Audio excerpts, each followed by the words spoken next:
Revelation 1145. From the 22nd of October 1939 and the 23rd of October 1939. Helpless condition in the beyond. Help from other beings.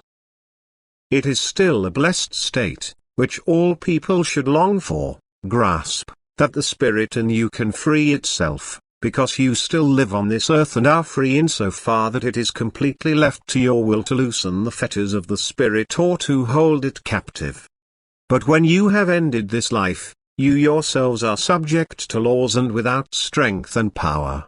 You have only your will, but you are dependent on the help of other beings, and this means an agonizing state for you, if you still stand deep in your spiritual development. In view of the helpless state, you must be given assistance to climb step by step to higher development.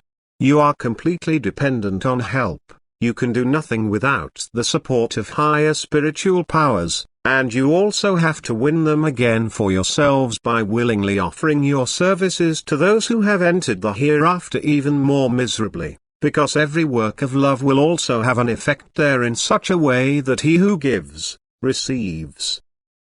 And so a man who has left this earth in imperfection, is no longer able to do anything by his own strength. He is so helpless and abandoned if the higher beings do not take care of him, or if strength is imparted to him through the loving remembrance and prayer of an earthly human.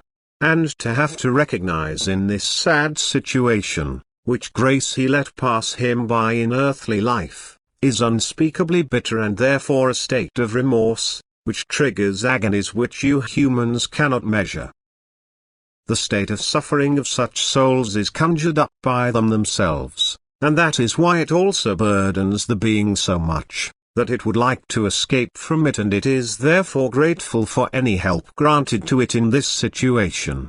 In order to help to reduce the torment, these souls are offered the opportunity to be lovingly active out of themselves. The neediness in the spheres of the imperfect is so great, that only the help on the other side is alleviating, and this is practiced most eagerly by those who recognize this, in the will to make the condition bearable for each other.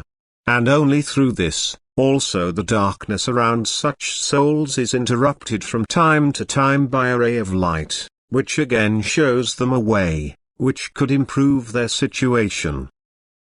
The souls who follow such a ray of light often come close to people who are in spiritual knowledge, which is now also made accessible to the willing souls in the hereafter. But the conditions for the acceptance of this knowledge are the same as in the earthly life. The being must have goodwill and be loving, that is, sympathize with the suffering of those who share the heavy suffering with him. The soul, which thinks only of its own suffering, will hardly accept spiritual food and therefore also stand unimpressed by a spiritual exchange from the beyond to earth. It opposes it just as rejectingly as the earthly people standing in the self-love do, to whom the spiritual food remains likewise incomprehensible, because this wants to be received in the heart, but their heart has not yet been awakened to life. Amen.